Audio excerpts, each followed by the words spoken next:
બનાવડાવું છું, બરોબર? જ્યાં ઉતરો ત્યાં આ બાબત ખાસ હોઈ શકે એવું આપણને બતાવે.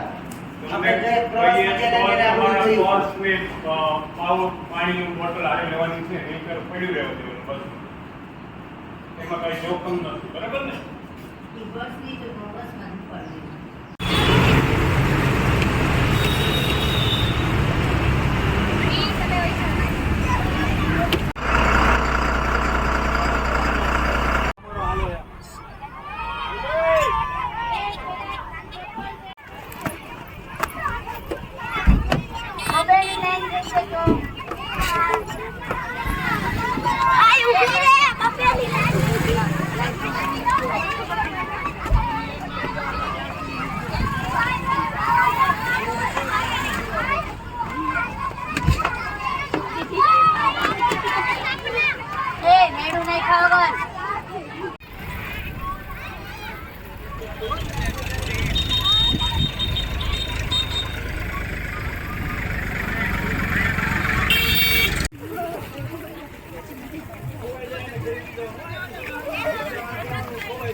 આગળ વાહિલા વાળા આવે, હાલો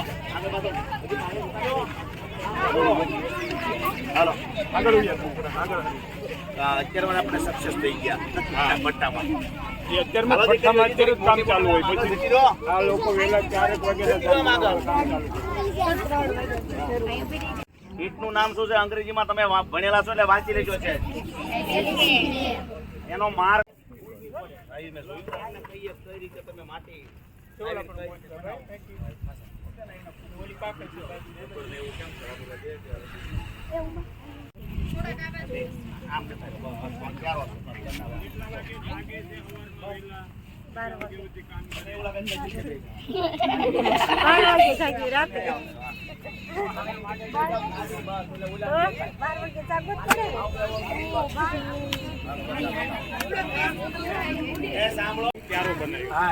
એમાં મિક્સ મસાલો કરવામાં આવે, મસાલો મિક્સ કરવામાં આવે, પછી એને આવી રીતે ક્યારો બનાવવામાં આવે, પછી એની અંદર પાણી મૂકવામાં આવે.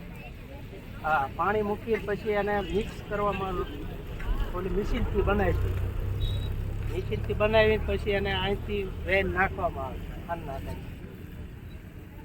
સાંજે તે ગારો બનાવી દે. અત્યારમાં ગારો બનાવવામાં આવે માટીનો. આના માટે સ્પેશિયલ માટી એવી કઈ જરૂર? આ માટી જ છે. બરોબર. આડી માટી ઓછી ચાલે ને આમ આ માટી રાતી માટી, ચીકાશ માટી, કાસુર માટી. હવે છોકરી તમને કઈ પ્રશ્ન હોય તો પૂછો.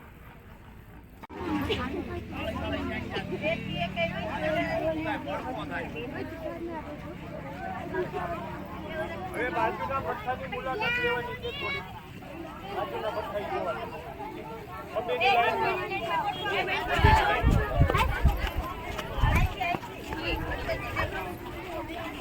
તમે ઘડી ઉભી રહી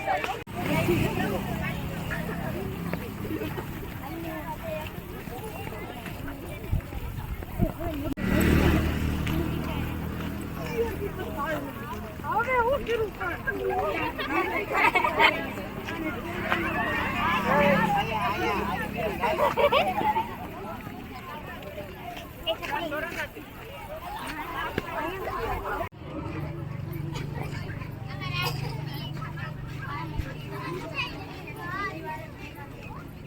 ત્યારે પછી આમાં તત્વો પડે. એક ખાલી ઓલું બતાવજો, ઓલું કરી ઈટ ગોઠવી દો, પછી એક બતાવજો ખાલી ખોખું બોક્સ. હું જોક્સ છે ને પછી આમાં ચર્ચો. બેન તમે કેટલું ભણ્યા છો? હું 10.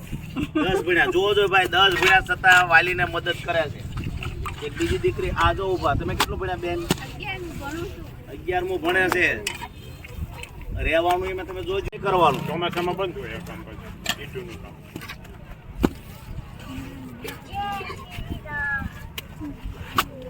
કેટલા વાગે જાગો છો? 12 વાગે. તમને આ 4 વાગ્યા જાગ્યા છો તો ઓહો હો થઈ ગયું. હા. અહીં 12 વાગ્યાના ડેઈલી 12 વાગે કેટલા વાગ્યા સુધી કામ કરવાનું બેન? આ નક્કી જ ન હોય. આખો દી બપોરે આરામ મળે ખાલી, પછી પાછું 6 કલાક આરામ. વિચાર કરો તમે. કલાકનો આરામ. આટલા બેનોનું કહેવાય એમ છે ભણજો નહીં તો પછી મુશ્કેલી. 10 ફેલ થાય ને એટલે મને એમ થાય છે જો કે 10 ભણી ઘણી વાર તો સારું હતું. 10 ભણીને દીકરી એના વાલીને વાળ મદદ થોડું કરે છે. ફૂંકાઈ જાય એટલા માટે ભાઈ. છાંટે છે. સરસ લો હવે આગળ બે જાગા હાલો. આ બાજુ હાલો. કઈ રીતે મોટિવેશન. આવડો હા આ નિગ્નાઇટ કોર્સ આપણે જે જોવા જવાનું.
હું આપ સૌનું જીએમડીસીની સુરખા નોર્થ લિગ્નાઇટ માઇન્સમાં હું સ્વાગત કરું છું. ક્યાંથી આવ્યા છો? હાદાનગરની સ્કૂલમાંથી. કયા સ્ટાન્ડર્ડમાં છો બધા? 5 થી 8. તો આપણે સૌને ખબર છે આજે આપણે ક્યાં આવ્યા છીએ? માઇન્સ જોવા. જીએમડીસીમાં ગુજરાત મિનરલ ડેવલપમેન્ટ કોર્પોરેશન. આ એક ગુજરાત સરકારનું નિગમ છે, બરાબર. માઇન્સ શું હોય છે અને માઇનિંગ કોને કહેવાય એ વિશે આપણે થોડું જાણકારી હોવી જોઈએ. આપણે ખબર છે કે આ પૃથ્વીના પેટર્નમાં ઘણી ખનિજ સંપદાઓ છે જે આપણા માનવ જીવન માટે ક્યાંક ને ક્યાંક ઉપયોગી છીએ, બરાબર. ખનિજ સંપદાઓ કઈ રીતે ઉપયોગી છે? આપણે સવારે ઉઠીએ અને રાતે સૂઈએ ત્યાં સુધી અનેક પ્રવૃત્તિઓ આપણે કરતા હોઈએ છીએ. જેમ કે આપણે ટંગ ક્લીન કરીએ છીએ ને, તો એમાં શું વપરાય છે? Tongue cleaner. તેનું બનેલું હોય છે સ્ટીલનું, કોપરનું, બરાબર. આપણે આપણું મકાન બનાવીએ છીએ, ક્યાં છે? સિમેન્ટ પથ્થરનું બને છે. એમાં સારા સારા હરીસામ આપણે સોના ચાંદી બધું ઉપયોગ કરીએ છીએ. આ બધું શું છે? આ બધી એક ખનિજ સંપદાઓ છે જે આપણે ક્યાંથી મળીએ છીએ? પૃથ્વીના પેટાળમાંથી. સંભળાય છે બધાને? આ દરેક વસ્તુને શું કહેવાય? મિનરલ. ને મિનરલ કાઢવા માટે આપણે જે પ્રક્રિયા કહીએ છીએ એને શું કહેવાય? માઇનિંગ. ને આ બધી વસ્તુ જે આપણે જોઈએ છીએ આને કહેવાય માઇન્સ, બરાબર. અત્યારે આપણે માઇન્સ જોવા આવ્યા છે. લિગ્નાઇટની માઇન્સ છે કે નહીં? લિગ્નાઇટ. લિગ્નાઇટ શું છે? કોલસાના પ્રકારો વિશે બધા ભણ્યા હશો. કેટલા પ્રકાર હોય છે કોલસાના? 4. કયો? પીટ, લિગ્નાઇટ, બિટુમિનસ ને એન્થ્રેસાઇટ. એમાંથી આપણે ગુજરાતમાં અત્યારે શું મળે છે? લિગ્નાઇટ, બરાબર. આ 4 પ્રકાર કેમ બન્યા? અલગ અલગ એ લોકોની કેલેરિફિક વેલ્યુ હોય. કોલસો શું છે? એક ફ્યુઅલ છે, ઈંધણ છે, બરાબર ને. એનો ઉપયોગ આપણે ઉર્જા મેળવવા માટે કરીએ છીએ. જેમ કે સ્ટીમ બોઇલરમાં હોય, આપણે ઈંટના ભઠ્ઠામાં હોય. આ બધી અલગ અલગ જગ્યાએ કોલસાનો ઉપયોગ થાય છે. આ બધી કાળી માટીનો ઉપયોગ ક્યાં થાય છે? તો કે એને એક જગ્યાએથી બીજી જગ્યાએ એને સ્ટેક કરવામાં આવશે ને એની ઉપરથી વૃક્ષો વાવવામાં આવશે. કાળી માટીને આપણે બગાડ કરી શકીએ નહીં. પછી આવે છે, તમને આ બધાને પીળી માટી દેખાતી હશે, એને એલ્યુમિનિયમ સોઇલ કહેવાય છે, બરાબર. એનો ઉપયોગ વિવિધ રસ્તાઓ બનાવવા માટે અને કાર્પેટિંગ માટેનો ઉપયોગ થાય છે. પછી આવે છે બેન્ટોનાઇટ. શું મળે છે બીજું? બેન્ટોનાઇટ એક મિનરલ છે, ખનિજ ધાતુ છે. ને માઇનિંગ મશીનરીઓ કહેવામાં આવે છે. સાથે સાથે અહીંયા પમ્પિંગનું કામ થાય છે, ઇલેક્ટ્રિસિટી હોય છે, તો માઇનિંગ છે એ બધા સાથે જોડાયેલું છે, બરાબર. માઇનિંગ એવું નથી કે ખાલી ખાડો ખોદીને આપણે પૂરી દેવો. જેમ જેમ મિનરલ નીકળતા જાય એમ રીતે આપણે પાછું એને પુરાણ કરતા આવીએ છીએ. એને રિક્લેમેશન કહેવાય છે, બરાબર. જેમ જેમ આપણો લિગ્નાઇટ જે વ્હાઇટ પટ્ટી દેખાય છે બધાને નીચે, એનો મતલબ કે ત્યાંથી આપણે લિગ્નાઇટ કાઢી લીધો, એની ઊંડાઈમાં હવે આપણે કંઈ મળશે નહીં. એટલે જેવી રીતે ખોદકામ થતું જાય એમ આપણે એને ફરી પાછું પુરાણ કરી દઈએ છીએ. સમજાય છે બધાને? તો આ જોઈ લે.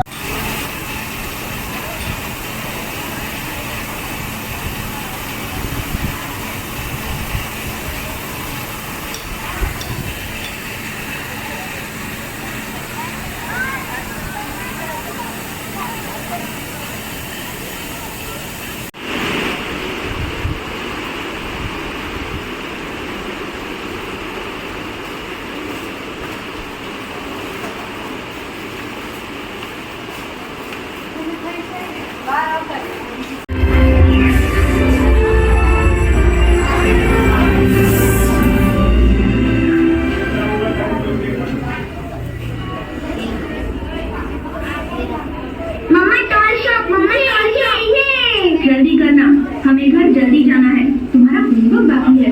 और हाँ, किसी को परेशान मत करना, ठीक है? मम्मा कम से कम टॉर्च शॉप में तो होमवर्क की याद मत दिलाऊंगी।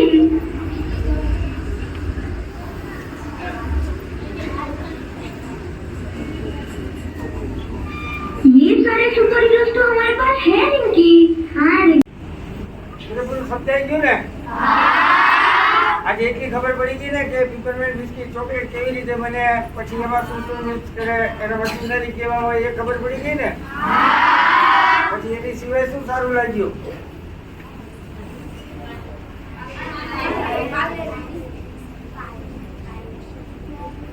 કે ભાઈ આજે અમે અહીંયા આવ્યા, બરાબર, આ વસ્તુ જોયું, બરાબર, તો આ વસ્તુ સારું લાગ્યું, એવું કાંઈ?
ચોકલેટ બે કલરની એક ચોકલેટ લેવાની છે. તમારો સહકાર જોરદાર છે.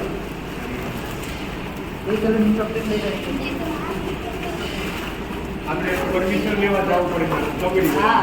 એની બદલે આપણે કોન્ટ્રાક્ટથી મોકલ્યું તો સાહેબે પરમિશન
फ्रॉक की चेन, सूटकेस की चेन, चेन की चेन लगवा लो।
મેને વાલતા ખાય આમાં પાણી ખાય જોજે મેને હાલ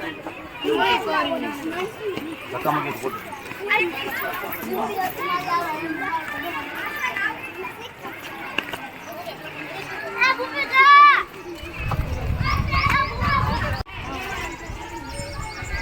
ઓલી લેન્ડા મૂકી દીધા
રાક્ષસોને મારવાનું ભૂતોથી ફાઇટિંગ કમ ઓન આ તારા જીવનની સૌથી મોટી શું મારે આ બાળકો સાથે ફાઇટિંગ કરવાની છે ફાઇટિંગ ના આ બાળકોએ તને લડતા ઝઘડતા જોયો હશે પણ એના પછી જે તું માફી માંગે છે એની આ બાળકોને ખબર જ નથી